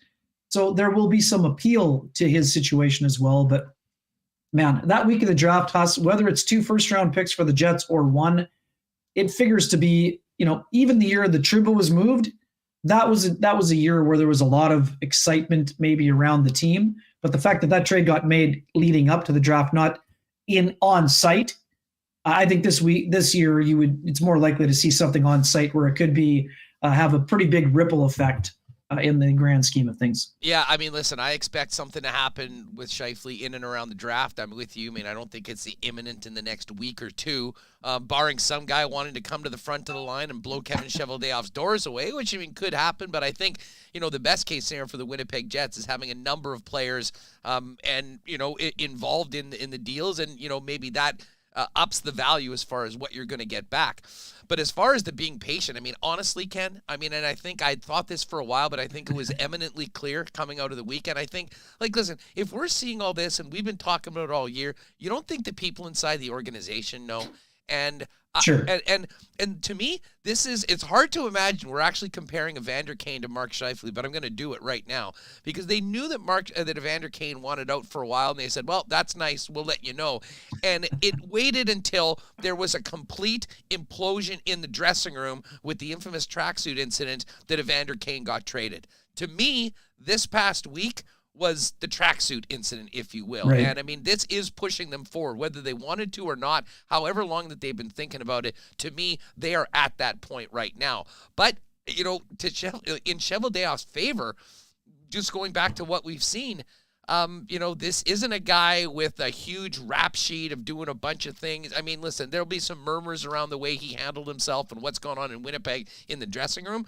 But the bottom line is he has been so productive that there will be plenty of teams that'll be in on it. And I actually think from a perspective that you could have with 2 years left on this deal, and we've been talking about this all year, just the timing might be right to get the biggest bang for your buck and make a significant trade that helps you in the present and into the future. I really do think these next couple months, for Kevin Cheveldayoff is that time. Yeah, critical, Huss. It's a critical time for the organization. They just went through one of their biggest disappointments, right? Based on expectations. So, the best way to, try to restore some of that, faith in the brand and faith in the team on the ice would be to make moves that will improve the hockey club, right? I know that a lot of people wanted to hear more from Kevin Cheveldayoff earlier this week, but it's all the same. We've been talking about this for weeks. It's all about the actions, right? The actions have to suggest the Jets are not happy with the status quo. And I'm here to tell you, I don't think they are happy with the status quo. There are important and essential pieces to build around, but they need to round out the roster. Because if we look at the teams that are in the playoffs, even look at a team like the Los Angeles Kings, they're in an easier division, but they play 4 lines and they had a ton of injuries, right? So they advanced this year, and they were one of the teams who wasn't expected to be a playoff team. Now, much like Winnipeg, Vegas expected to be a playoff team and a contender. So now you're not only are you competing with the teams that made the playoffs, you're competing with the teams that are disappointed they missed out on. And those teams are going to be making moves to bolster their roster. I mean, even look at Chicago last year, Huss. They made a ton of moves that were expected to help them and still missed. So now they're kind of resetting on the reset. But I mean, the Jets are going to have to bolster the roster. There are some internal candidates that will help them. We know that. But they got to make room on the back end. And they're going to have to get some resolution on the Mark Scheifele situation. Either you have a full buy-in or you move the player for pieces that can help you both in the short term and the longer term as they try to. Now, again, before we were saying widen the window. Now we're back to saying crack the window back open, because when the captain says you can't call yourselves a contender anymore, that's a pretty important, again, us out of all these important statements, that's a pretty important one as well. Again, he didn't say that they couldn't be one again, but they're basically starting. I mean, again, square one he used also. I'm not sure the Jets are at square one, but they're definitely resetting, and they're going to have to reestablish themselves before they move out of bubble status. Well, let's talk about the captain for a second, because, I mean, he has always been, it has been Scheifele and Wheeler, and that changed a little bit under Dave Lowry. He certainly didn't have comments like Mark did on Sunday, but it was, put it this way, Paul Stastny felt that he needed to interject himself and say what really needed to be said. If Mark Scheifele's traded, where does that leave Blake Wheeler with the Winnipeg Jets, do you think? Yeah, Huss, for me, they're not attached at the hip anymore for me, whether in terms of their on or off ice, whatever else we want to talk about. Yes, they have been tied together for a long time. Blake played some of his best hockey without Mark this year. So if you're in management or if you're a Jets fan, I would say Blake's season as a whole was pretty good, minus the injury that knocked him out of those games. I mean, he was almost a point-a-game player at 35 years of age. I mean, I know you talked about it with Marat. I mean, the next step in this evolution for the Jets is getting first-line right-wing minutes for Nikolai Ehlers, potentially, right? I mean, Blake's probably going to help the Jets more by playing less, right? That doesn't mean that he's not a valuable piece of the equation. I'm almost meaning less than like what's happening on the ice, because as I said, if Blake Wheeler's on this team, he's going to be playing, and whether, I think logic, a new coach would probably want to get more to Nikolai Ehlers, and maybe he's on a second or third line. But I'm speaking more as the captain, as the leader of this team. I mean, the leadership group was always Scheifele and Wheeler, and Josh Morris, who is more of a quiet leader that became louder as was needed throughout this season. But I just mean more as the guy here in Winnipeg. Like, if he's back, does that change next year? Yeah, for me, Huss, I just think we've talked about this before. The Jets have a bunch of emerging leaders. Could they use some more air to spread out a little bit more, spread out and, expand even further? I can understand why people make that argument. I just don't think that it's a all or nothing scenario where you either, if you're the Jets, you either have both of them or you have none of them. I don't see that as being necessarily what the end result is. Is it possible that they're both gone? I mean, sure, but I certainly wouldn't be betting a large sum on that, precipitating or ending up in that regard. Is it possible they go to the Minnesota Wild route and they remove both Suter and Parise from the equation? I mean, I guess this would be the first year that you would mention that that's a possibility, but I don't think that we're far enough down the road where that's a essential piece of them moving forward. But I mean, we also don't know what Blake Wheeler said in his meetings, Huss, right? We know there was an emotional toll for Blake Wheeler this year. He wore that when he spoke, and you saw it in body language and things of that nature. Could Blake get to a situation where he's like, I might enjoy playing elsewhere? I think it's possible, but I don't think that he is at that situation unless he comes to that point after some time of reflection, which we know is something that Blake has done in the past. He's spoken openly about his talks with Sam and talks about where he needs to go in the future. But I would say it's a little bit premature to say, Huss, it's an all or nothing situation. I know that's not exactly what you said, but I know some people are wondering if that's going to be the case. Yeah, I don't think so. I mean, I've said on this show, I mean, I do think Blake Wheeler can be part of the solution here and part of going forward, you know, if they do make the move with Mark Scheifele. But I just think it might not be as the undisputed, clear-cut alpha of the room. And I think things will be a little different. And obviously the new head coach will be a big, big part of that. We can talk coaching next week, but just one more for you, Kenny. Sure. Coming out. You've been in thousands of media availabilities over the course of your career. You ever heard anything like what Paul Stastny said on Sunday? Like I've listened to it probably 30 times. I've watched the body language of it, and it almost gets more extraordinary every time I look at it. It was very pointed, Huss. And again, I understand that people are saying, it shouldn't be an emotional time, but here's the thing. I mean, it's not emotional like if you get knocked out of a game 7. But like Paul Stastny has given this subject a lot of thought. So this is something that obviously was bothering him and felt needed to be said. I mean, you can understand that that's part of the issue here. When there's been all this discussion about improving the culture and all those things, this is very simple. If you don't have everyone pulling in the same direction, it doesn't matter how much talent a team has. You can't have success. It's that simple. So the fact that Paul felt it was important enough to say, I applaud him. I mean, some people are out there saying, oh, well, he's a pending UFA. There's no stake in it for Paul Stastny. That's not true either. Paul Stastny's not just pulling the pin on a grenade and saying, oh, here, why don't you guys deal with this mess that I'm going to create for you? Paul genuinely, as someone who is part of the leadership group, and, we both agree, he has become the conscience of the Winnipeg Jets since Brian Little has departed. Because of the injury. It was important enough for him to say, and I think that is why, again, as Murat told you, Blake had given a pretty good answer to that point, but Paul was like, you know what, Blake, let me take it from here. You may not want to go here, but I do. And so that's why they went down that road. And we all know this. Paul doesn't have to say Mark's name by name. We know that was the direction things were headed. And you know what?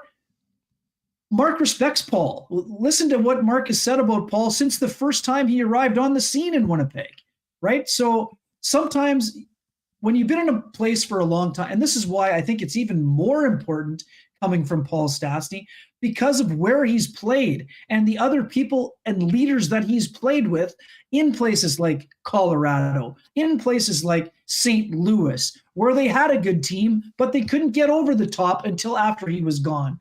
In Vegas, where they had a winning program, but they couldn't get over the top there either. Paul knows what a winning team needs to look like, and right now he wasn't seeing that they were looking like they needed to look or sound like. So to me, it wasn't just something that popped into Paul Stastny's head. This is something he felt was important, and you know what? He wanted Mark to interpret it that way. Otherwise, I don't think he would have said it, because us, we also know this.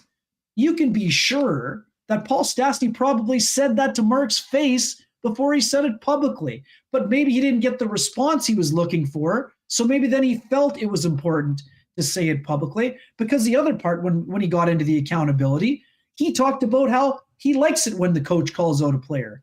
But that's the other thing, Huss, for me. I'm glad he said it, but I'm not sure a 22 or 23-year-old player feels the same way about getting dressed down publicly as a 35 or 36-year-old player, right? So, and again, Paul might have been one of those guys who was okay with it at that age, and I applaud him for it. And I'm a big proponent of the constructive criticism, whether you're doing it publicly or at a podium.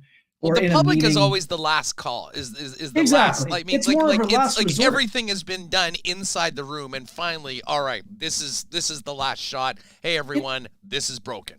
It's a plea for help, basically, is what it is. And you know what?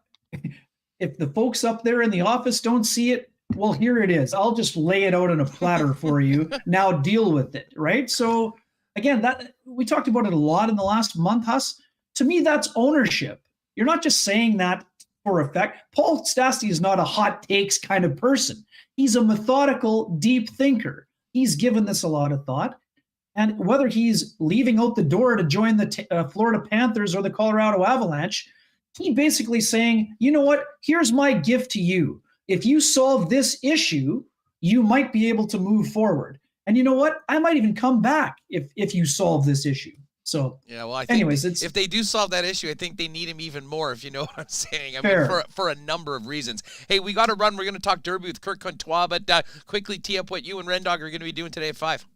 Yeah, fun day. We got another round 2 tee up here. We had a lot of great feedback on round 1 when we were at the Ice Cave. Sean will be doing the show from home, but I'll be on site. I think we got Teddy Wyman coming in. We got Ice General Manager Matt Cockle will be joining us, and KO is also going to join us as well. And one last plug. I know you saw it, Huss, and you sent a lot of people over, but our friend and colleague Dennis Bayak was with us on our long form show on Thursday. Storytelling at its finest. Had me in stitches as usual. With his delivery and shots at Weebe's World. But yeah, it was even too, he reminded me of one of the funnier moments when I tried to get into a booth with him. I can't remember if it was in Montreal or something, but I was clamming over so many cords that I just about, got myself in a situation where the cord was around my neck. And if Dennis hadn't got me to calm down, I could have been in a tough spot there. But as usual, Dennis bringing the laughs and providing that great mentorship and advice. And we thank him for being with us and for the folks he sent over. And yeah, awesome Derby weekend. Always a great weekend, and going to be another great year at the Downs as well. Get out and enjoy it. The track is a great place to spend some time. Great stuff, buddy. Look forward to seeing what you guys have cooking up at 5. And yeah, after Winnipeg Sports Talk, if you missed it yesterday, head on over and check out their long form sit down with Dennis Bayak yesterday. Weber, have a great weekend. Tremendous, Huss. Great to be with you. And hope have you a can great get over getting waxed by Billick today. Sleep well. I'm over it. I'm already over it. I'm happy to. It's a stick tap situation, and I'm going to do my best to get the belt back. That is a guarantee. Right on. Take it easy. There's Ken Wiebe. It was a wonderful time at the buffet. And speaking of the buffet, Assiniboia Downs, Mother's Day coming up. We're going to get to the Derby, though, with Kirt Contois in just a second. But playoff action continues tonight. No better spot to watch it than Boston Pizza. Grab those gourmet pizzas, Boston wings, a few schooners with the gang. And if you're staying home, you can always order. Check out their game day deals as well at bostonpizza.com for home delivery. And of course, I mean, if it ever was blizzard weather, not the blizzards that we've been dealing with for 6 months, but the amazing DQ blizzards, now is the time to do it. Get on out, pop by one of the 4 Nick and Nicky DQs, our great supporters with locations in the DQ Niverville, DQ Northgate, DQ Polo Park, and DQ St. Anne's. Amazing new blizzard flavors coming in, and don't forget about those stack burgers as well. And hey, if you need a DQ cake for an event, hit them up on Instagram at DQ Manitoba. They'll get it custom made however you like it and be able to be ready, quick and easy to pick up at any of the Nick and Nicky DQ locations. All right, Canadian Club Marble Race, our version of the Derby, coming up in just a couple minutes. But let's welcome in our good friend Kirt Contois from Assiniboia Downs to get ready for the Derby. And Kirt, great to have you back on the program. It's been too long, and still got to wait a little bit for opening day on the 23rd out at the track. But man, what a great weekend of racing we've got coming up. How are you? Yeah, no doubt about it, Hustler. A little bit different from last year, though. Last year, I was able to watch the Derby on the golf course. Possible again tomorrow, but last year was a gimme with the beautiful weather. It's been trying times at the Downs for us, though, with the racetrack, trying to get it ready with the snow that came, the wetness, but we are persevering through. And with the Derby here, we're excited as can be and getting ready to go for opening day. Yeah, well, listen, just quickly before we get to the Derby, I mean, speaking of opening day on the 23rd, I mean, you mentioned there's been a lot of challenges to, all sorts of industries, wherever you are in southern Manitoba. How are things coming along, and what's the vibe out by the track as we get closer to the 23rd of May? Oh, the vibe is great now. Horses are out in full force on the racetrack. It is absolutely in perfect condition compared to even early last week where the weather was still challenging for us. And one of the challenges we have is when it's cold overnight and the track freezes. People don't know this, but the tractor has to keep going around 24/7 so it doesn't freeze up and get a bunch of chunks on there, because what that'll do is essentially hurt the horses. It's just like yourself running on frozen mud, let's say. So we keep that going 24/7, but with the weather breaking the way it is now, We have upwards of 60 horses working every day, and the vibe around the track, it's just eclectic with all the jockeys starting to come in now and everybody excited for opening day because a lot of them, it's opening paychecks because a lot of them have been in the Caribbean for the last 2 years over COVID, unable to get here. No doubt. Well, we cannot wait for the 23rd, but let's focus in on the big one. This weekend, Kentucky Derby, and doing a little research beforehand, another massive field right now, and it sort of seems like there's two favorites, but it does seem pretty wide open. Give us a big picture before we dive into a few of your favorite picks, Kirk. Okay, the big picture is 20 horses will go to post. But unlike other years, there is no clear-cut favorite. We had Essential Quality last year, the one that everybody undefeated. It was going to win. It ended up running fourth. But the favorite this year is at 3-1, and that's Zandon, the 10 horse, and Epicenter's at 7-2. Those are kind of the co-favorites on the board. But even with speaking with a lot of people around the industry and a lot of my friends who are going to wager on the race, we're all looking that the favorite might go off at about $10, which would be absolutely unheard of, that a horse is double digits and the favorite in the Kentucky Derby. Well, and why would that be? I mean, they've got the opening lines out, but I guess the feeling is that many people are going to be on other horses, and that will push the number from 3-1 to potentially as high as 10-1 or 5-1, I guess, on a $2 bet. Yeah, 4-1. But the thing is, this year compared to last year we had 5 horses undefeated coming into the race. This year, there's only 1, and it has only started twice. So it's still really a relatively unknown horse, only limited ability, hasn't really tested the big boys yet in many starts, only 1 start. So there isn't anybody clear cut. There's speed in the race. The more than I've seen, 20 and 30-1 horses make up about 65% of the field, which is never that I've seen happen, at least in the last 20 years.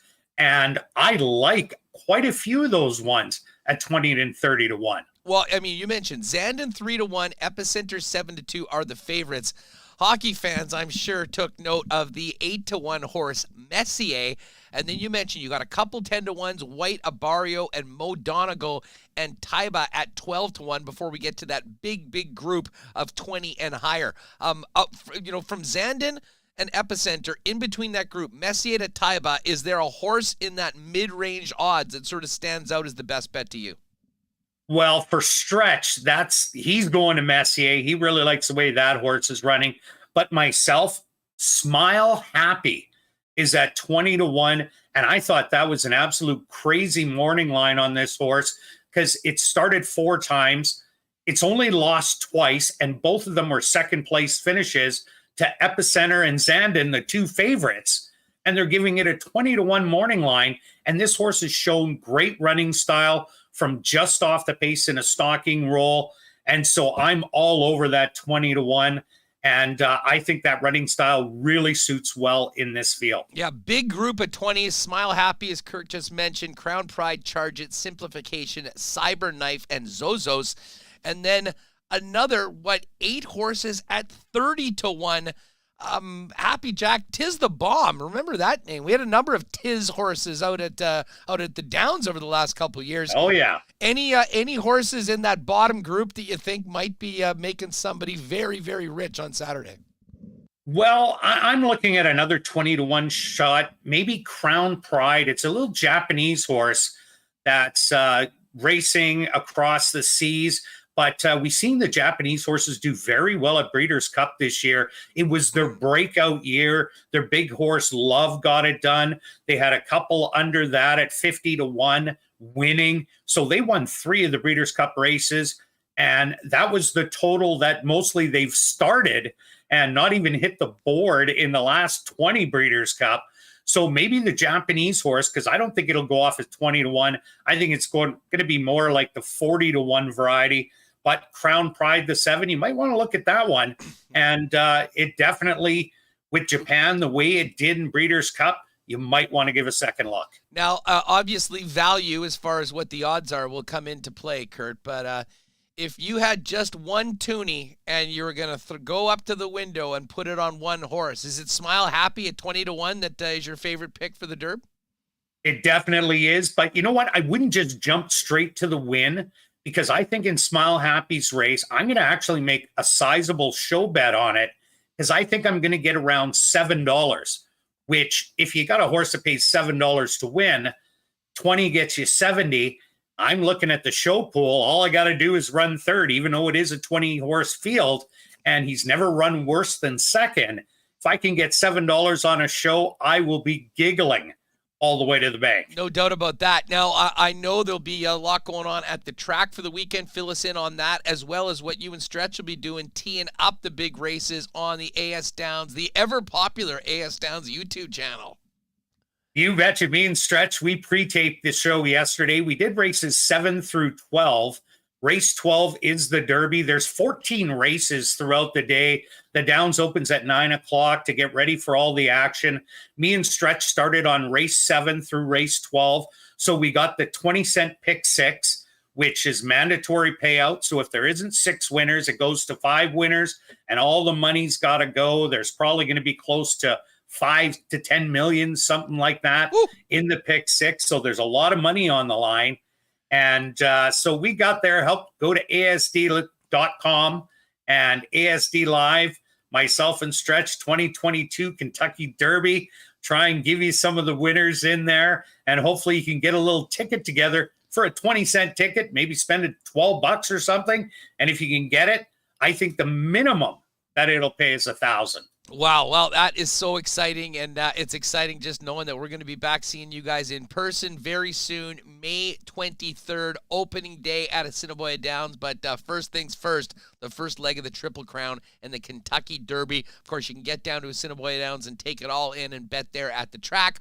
Or you can get online to hpibet.com and place your wagers there. Kirt Contois, thanks for doing this. Say hi to Stretch, Double D, Sherry, and the gang. Can't wait to see you guys out at the track real soon.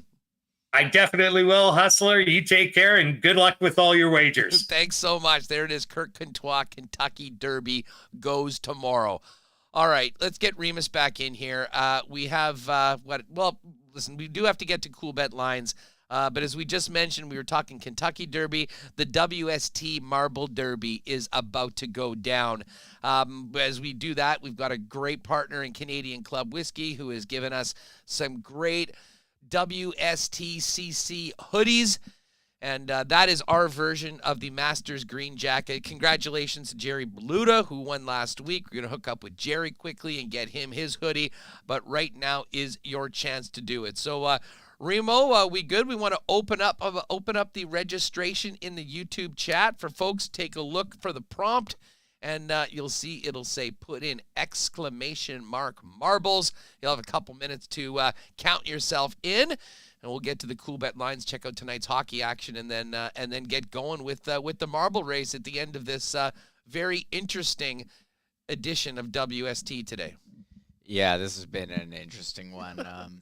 And that's a good way to put it. So yeah, if you're tuning in and it looks a bit different, 20 minutes before I think it was actually 5 minutes before the show. You're like, my internet's it was 12:51. 12:51. Like, the internet in my building out.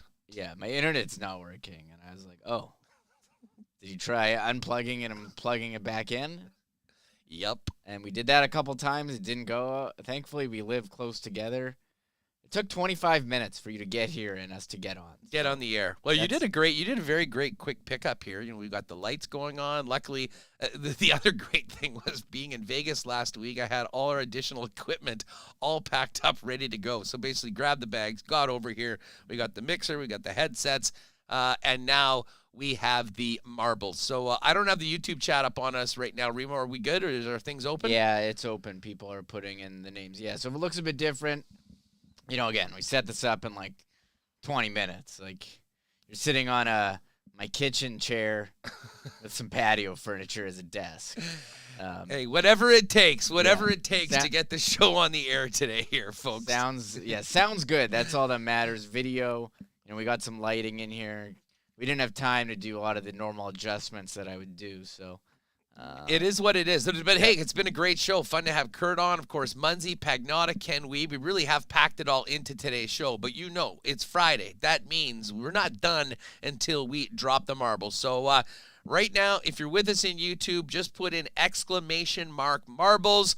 We'll give you a minute to get those spots in, and then we'll gather all the names, throw them in for the Marbles on Stream finale to the week. And our winner, we'll do the winner gets the hoodie, and the last place marble. I always like when we do this. The final marble across the line will hook you up with the DQ ice cream cake from our friends over at Nick and Nikki DQs. All right, while you do that, 30 seconds or so, Remis can give you a final call and then grab them in. Let's get to our Coolbet lines today.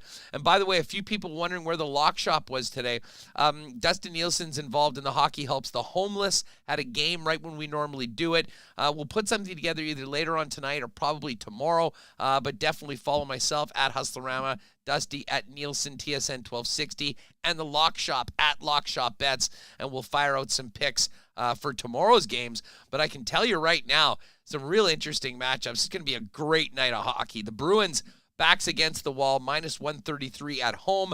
The Canes up 2-0.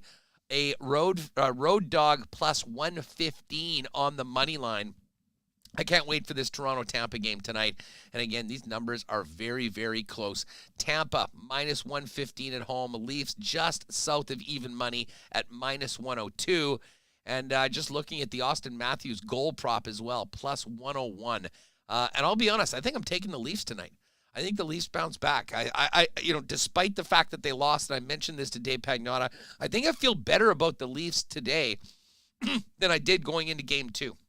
Now, we'll see what happens. They're playing a hell of a hockey team. And, to beat the Tampa Bay Lightning 4 games out of 7, well, has been something no one's been able to do in the last 2 seasons. We'll see whether they can do it tonight. Huge game in Game 3 tonight with the Lightning a slight favorite. The Blues are back at home after dropping Game 2 6-2 to the Minnesota Wild, but they did get the split, which was what they came there for. Blues minus 119 at home, and the Minnesota Wild, again, very close to this number in the Toronto-Tampa game. They're plus 102, so just north of even money for the Minnesota Wild. And then the final game of the evening, just after 9 p.m. tonight at the Staples Center in L.A., it's the Los Angeles Kings and the Edmonton Oilers. And the Kings are a home dog tonight coming home, plus 120 for the Kings, and the Edmonton Oilers at minus 141. I think I'm on the Leafs tonight, and I might actually jump on the Wild tonight as well. I certainly wouldn't be surprised if the Oilers sort of ran away with this one. Reem, it seems like Edmonton got a ton of momentum coming out of that big win in Game 2 after dropping the first game of the series. Yeah, I really agree.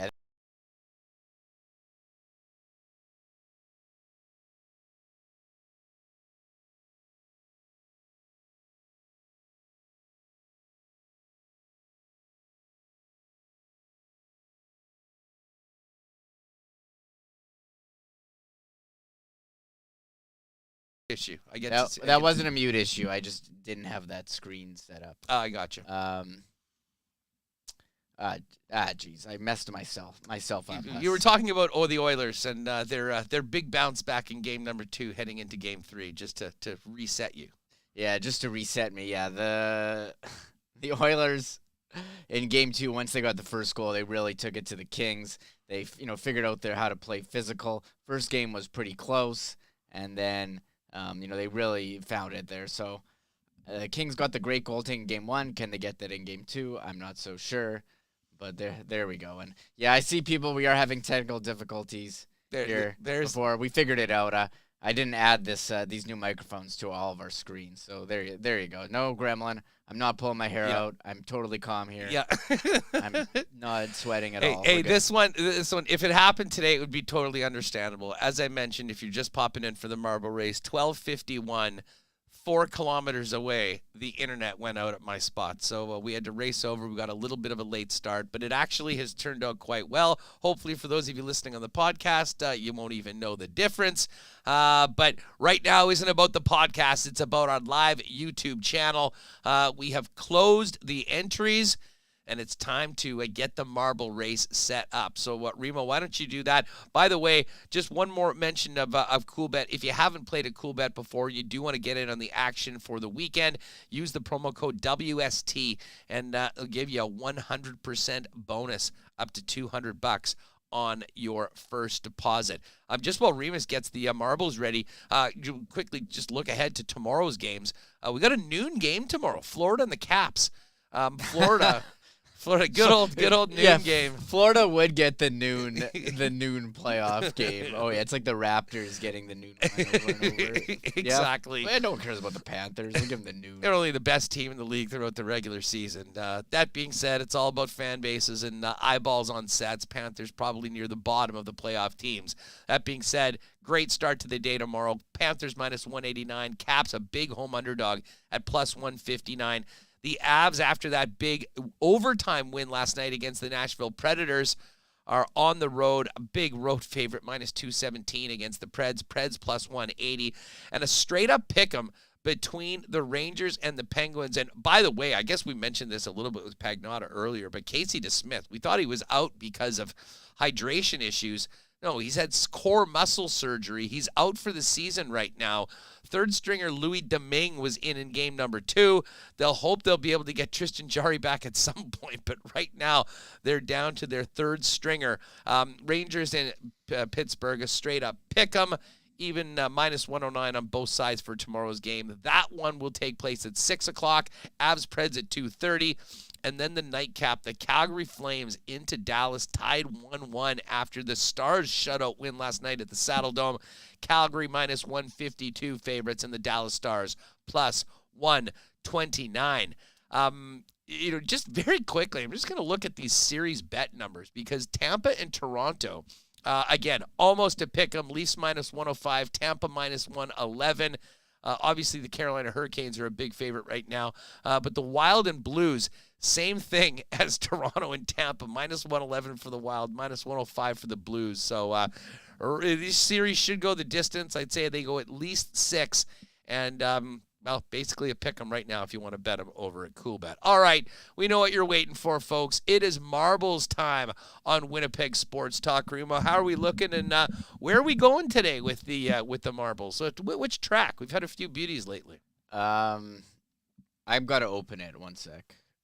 I'm ready to launch. I don't know. I have to look, but I got all names. I got 122 names. Beauty. In there, so that's pretty good. We did give away that putter cover last week. Someone was asking about that. Yep, that was the big win for Mike Wynn, who got that second prize, and of course some CC and Gingers as well. We'll look to add some stuff. We're going with the first prize and last prize today. So first place gets the Winnipeg Sports Talk hoodie, and the last marble to successfully cross into the winner's bin, not eliminated, not thrown over the top rope, but the final marble to finish will set you up with a DQ ice cream cake from our friends over at the Nick and Nikki DQ group. And hey, one more mention of this. If you missed yesterday, got some great feedback on our interview with Phil Dos Santos, the new head coach of Valor FC. Really cool to see the support from Valor fans who were really fired up that we had him on, that we were talking about the squad. Tomorrow, 2 p.m. in the afternoon, IG Field, home opener for Valor FC. They had a really disappointing tie in the first game of the season on the road against Edmonton, giving up an equalizer in a stoppage time. They lost their second game of the season, but bounced back, putting up half a dozen in the net, scoring 6 goals, beating Atletico Ottawa to come back 1-1-1. Now it's time to make hay on home field tomorrow. It's the Halifax Wanderers, the opponents for Valor FC. You can go to the Valor website if you want to get tickets for that. I am planning on being there, so hopefully we'll see you there. Should be a great, beautiful day to get outside and see Phil Dos Santos' squad and the new look Valor FC. Yeah. All right, Remo, what's our story for marbles? Yeah, before we go, I do just want to add, this week has been some of our highest rated. We had, I think Wednesday we had the most podcast downloads in a day we've ever had. Our YouTube numbers, Monday's show was off the charts, close to 700 people in there at a time, and we've just had a lot of views. So people, obviously, as horrible disappointing as the Jet season was, people seem to be more interested than ever, and we can thank some of the comments that were made at the end of the season for that, as we've been for anyone asking us why it. we're talking about this stuff, there's a reason for it. Everyone's talking about it right now, but a real thanks. And we've had a nice big bump up in subscriptions too. And by the way, to win, you do have to be subscribed. So if you haven't already, make sure you hit that red subscribe button on the YouTube page. And while you're at it, give the fellas a thumbs up. Helps us spread the channel as well. So everyone subscribed. Everyone's got their marbles in. Remis is getting things set up. If you haven't been around before, every Friday afternoon to finish up the program, we try and get some prizes and have some fun with the world-famous WST marble race. CTO, are we just about ready to drop them or what? Yeah, I'm ready to hit the theme song. So here we go. 1 sec. Let me get it all ready here. Tristan Rivers.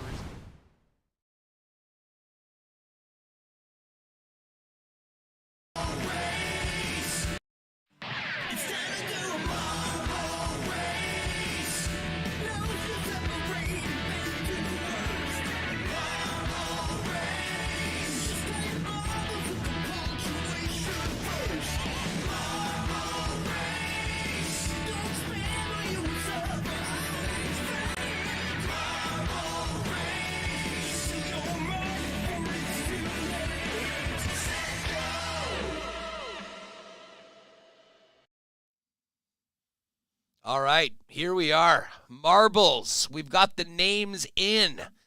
What's our course today, Reem? Oh, I gotta pick one. I don't know. What do we want here? What's good? I feel like we've already done a lot of these quite a bit. What about what's this? Pixels Raceway? What's that? Let's do it. We've never done that one before. That doesn't sound too familiar. Here we 122 names. Nice. Thanks to everyone again for their patience. I know we got a bit of a late start. A lot of crazy things going on behind the scenes today, but we managed to pull it off. Thanks to our guests and thanks to everyone who has fun with us dropping the marbles. So this is the Pixels Raceway. I don't think we've done this one before. 122 marbles in it. First place, we'll get you a Winnipeg Sports Talk hoodie. Thanks again to our friends at Canadian Club. Don't forget about that ready-to-drink CC and ginger available at your local beer store now.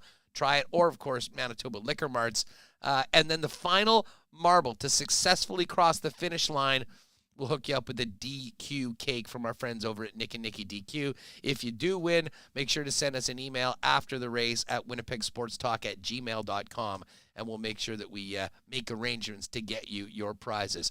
All right, Remo, well, it's been a great week. Thanks again to all the support. Welcome to all the new subscribers and new people hanging with us on Winnipeg Sports Talk.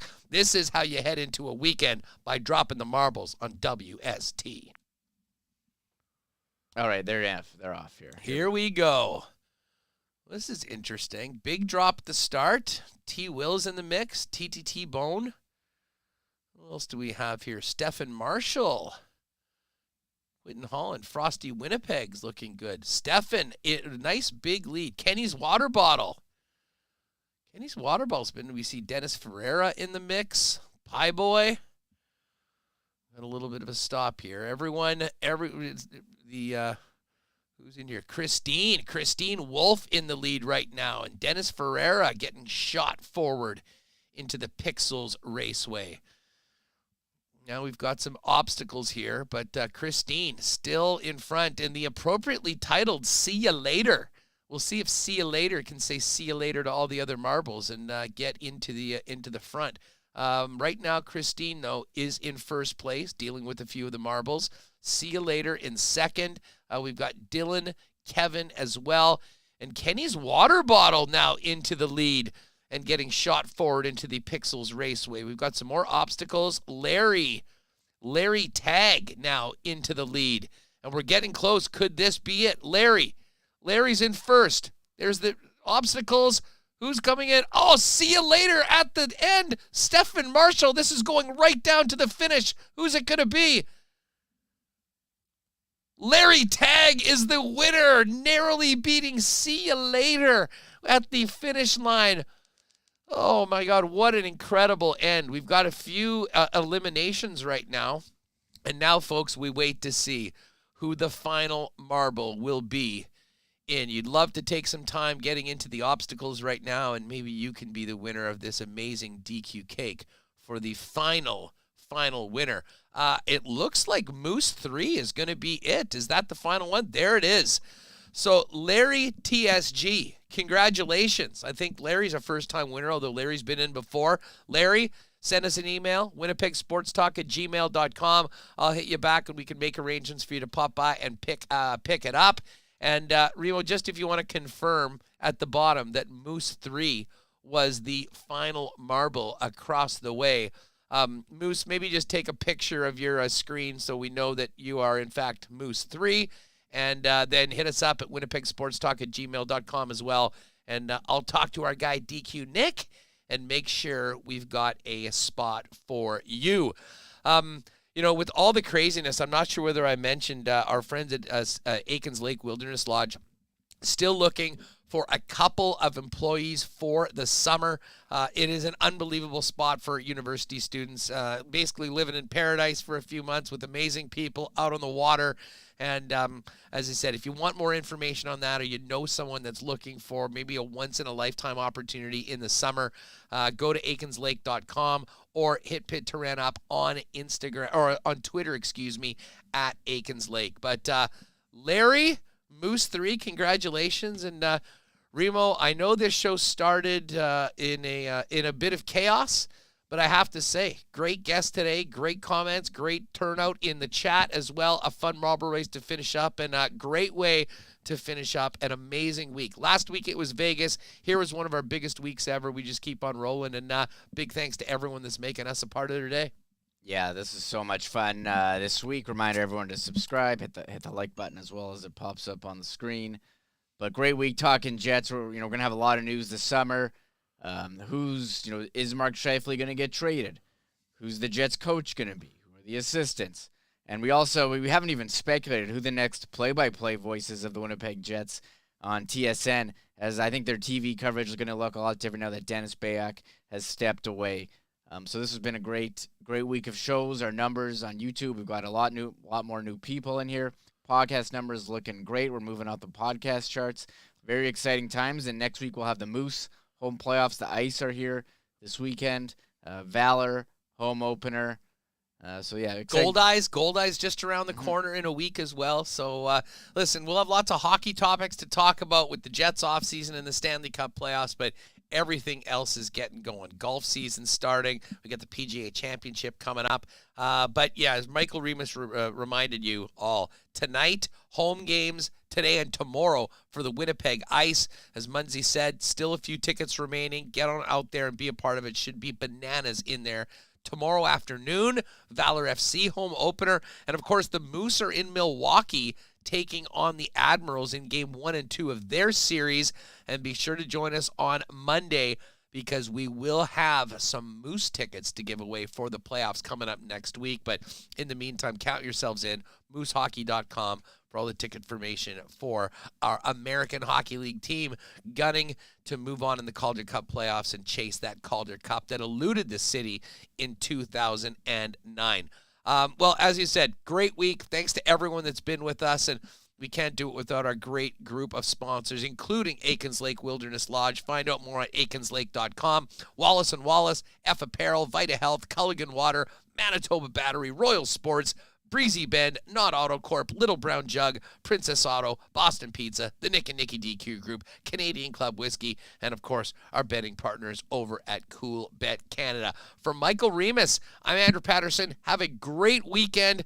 We'll be back hopefully without any technical difficulties on Monday with another big show wrapping the weekend with the latest on the playoffs, the latest on the Jets, and of course, Moose, Ice, Valor, and more on Monday's WST. Thanks for being with us, gang. Oh my God! Oh! Shut it down! Let's go home! Thanks for tuning in to Winnipeg Sports Talk Daily. Make sure to subscribe on YouTube and your favorite podcast feed at winnipegsportstalk.com.